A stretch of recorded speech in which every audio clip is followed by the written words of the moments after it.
Do you remember November 2021 in crypto? It was passive income season.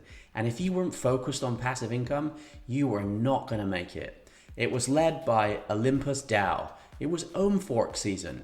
We had Ohm, we had Wonderland Time, and we had 50 other copycat spin-off forks, and it was all doing great. Everybody was making money. And as we got to the end of the year, people were expecting big things from Bitcoin and then for the whole market to just follow. But when that didn't happen, things started to look shaky and people lost confidence. They lost confidence in Ohm and they lost confidence in Wonderland Time.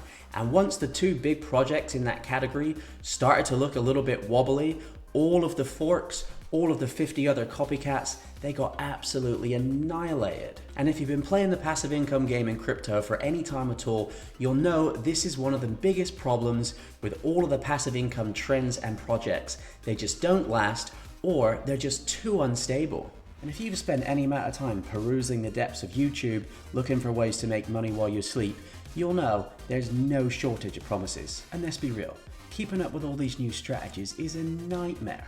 And it's hardly passive. And does it really count as making money while you sleep if you can't actually sleep because half your net worth is in some dodgy smart contract that might not be there in the morning? Now, if any of this sounds familiar, I've been there and you're in the right place, because in this video, we're going to dive into my 3 favorite passive income strategies that pay well and actually have a shot at being here a year from now. So let's get into it. Of course, none of this is financial advice.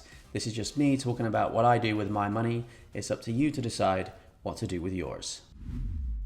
We're starting off with my biggest passive income strategy, and that's the combination of Curve and Convex. And the reason I love these tokens so much outside of the very healthy APRs, which I'll show you, is that I consider them to be critical pieces of DeFi infrastructure. They have some of the best use cases you'll see in DeFi.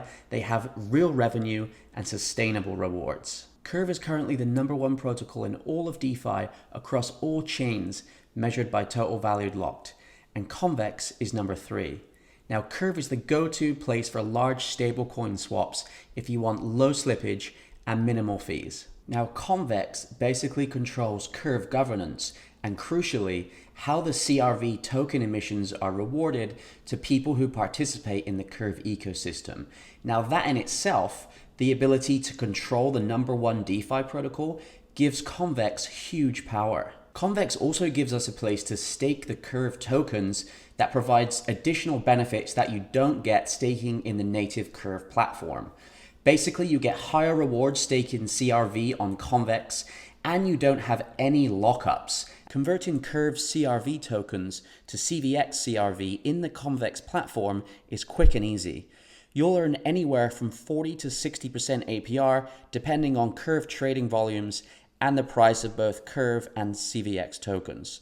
You can claim rewards whenever you like to optimize gas costs, and you'll be paid out in Curve, Convex, and stablecoins. Now, staking Curve tokens in Convex is only one of our options for earning passive income.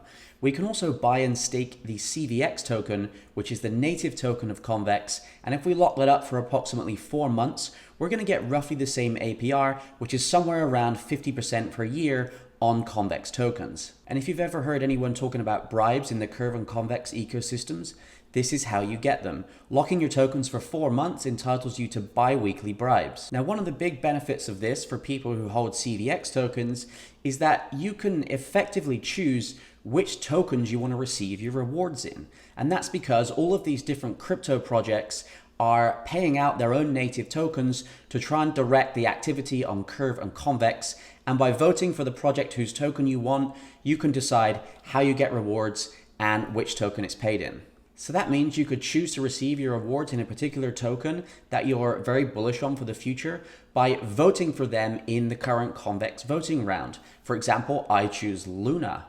Or you could just choose the token that is paying out the highest amount to holders for each token that they lock up. Next, we're looking at some of my favorite yield farming opportunities in platforms that offer solid, consistent rewards that I feel will be around for a long time. Now, I'm usually avoiding the super high APR farms offering 400, 500, even 1,000% APR because you're generally going to find them just too unstable, too risky, and even if they do what they say they're going to do, it's probably not going to last long. Instead, I like to choose farms offering a good APR, ideally 50% minimum, on assets I actually want to hold independently and would be holding even if there was zero farming rewards. Now, the first farming platform that meets these criteria is Liquid Driver on Phantom, and this is a platform I've been using a ton lately and having great results. Liquid Driver offers really good rewards on a lot of Phantom-based pools, which is great because Phantom has been growing like crazy lately. It's becoming one of the go-to DeFi chains, and I'm personally really bullish on it for the future. Most of my yield farming activity right now on Liquid Driver has me in pools that are 50% Phantom, and then the other 50% Ethereum, Chainlink, Frax shares, or some other altcoin that I'm super bullish on long term.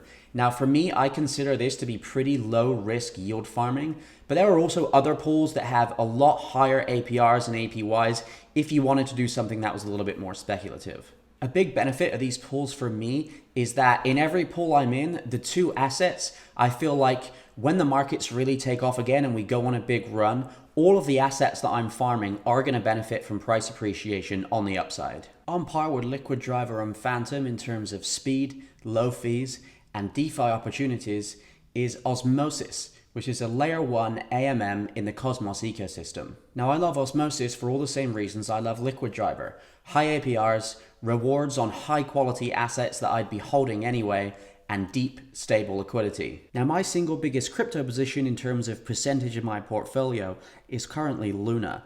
And Osmosis gives incredible farming opportunities for Luna holders. The Cosmos ecosystem is growing super fast right now, and I feel like DeFi is about to explode. Osmosis is right at the center of all of this, and I feel like it's going to offer really good opportunities for a while. Next up, we're talking nodes. Now, nodes for passive income is a hot topic right now, but it's important to understand the differences between all the different types of node projects out there because there's a lot of them. And in this video, I'm only going to give you the ones which I feel have sustainable long-term potential. And this is a topic worth learning about because if you find a good node project, it can often pay a lot more than the sustainable yield farms will. Now, if you've heard the term nodes as a service, that's referring to projects such as Strongblock, Thor nodes, Atlas nodes, etc. There's a bunch of those popping up right now. I've experimented with a few of them with a small percentage in my portfolio, but you've got to be careful if you're going to dabble in this category because many of the projects don't have the most sustainable economic models for their token rewards. Some will do well, some won't, and some are outright scams, so make sure you really do your research. I have a few of these running right now and they're doing okay, but for this video we're focusing on the most long-term sustainable options we can find. I want to talk about a different category of nodes. So right now we're going to look at my two favorites in this category. One is up and running, growing like crazy and going strong, and one's in a soft launch phase and something I'm super excited about for the rest of this year. When I think about node projects that are making real contributions to the world of blockchain and allowing users to earn fees from that, the number one name that comes to my mind is Pocket Network. So what is Pocket Network? It's basically a decentralized blockchain version of Amazon Web Services or Cloudflare. Running a node directly supports major decentralized applications and helps them achieve speed, stability, and maximum uptime at scale. And crucially, when apps use Pocket Network, they're using a network that is decentralized, not controlled from any one point. This means they can't be censored and can't be shut down. Some of the biggest and most popular apps in crypto use Pocket Network, and anybody can either set up their own node or contribute to a partial node in order to keep the network running and earn fees from doing so. And those fees are impressive. At today's token prices and reward rates, the current APR for running a Pocket Network node is somewhere around 250%, and that goes up to over 400 or 500% if you compound your rewards. And if you think running a node sounds too technical, don't worry. There's options for every level of expertise, including someone with zero DevOps experience who just wants to contribute tokens and let somebody else do all the technical work. Of course, if you have the experience, you can run a node yourself on your own machine, but there's also a service called Pocket Pool, which is a community initiative that's designed for people that either can't afford a full node or have the tokens but don't have the technical expertise to set one up.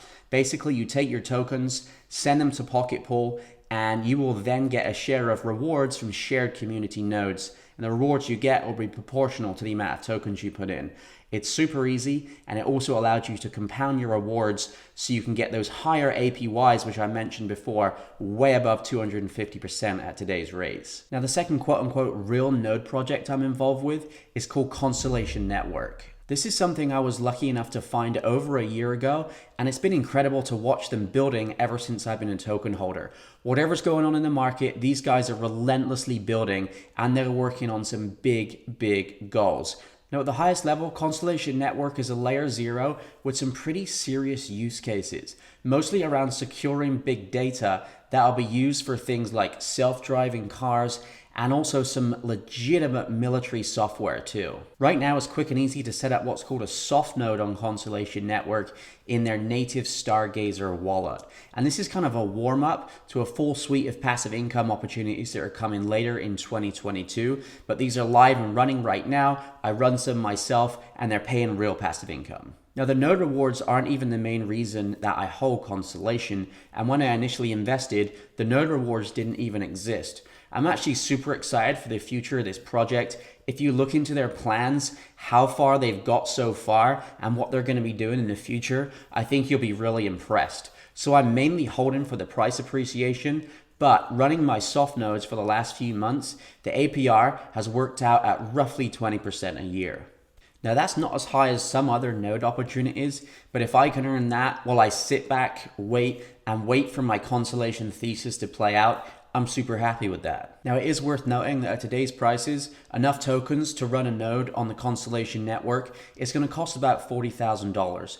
But later in 2022, after the next network upgrade, I am expecting a lot more passive income options for both nodes, staking, and potentially delegating. So those are some of my biggest passive income plays across staking, farming, and running nodes. And if you want to dive a lot deeper into this subject, you should watch this video next.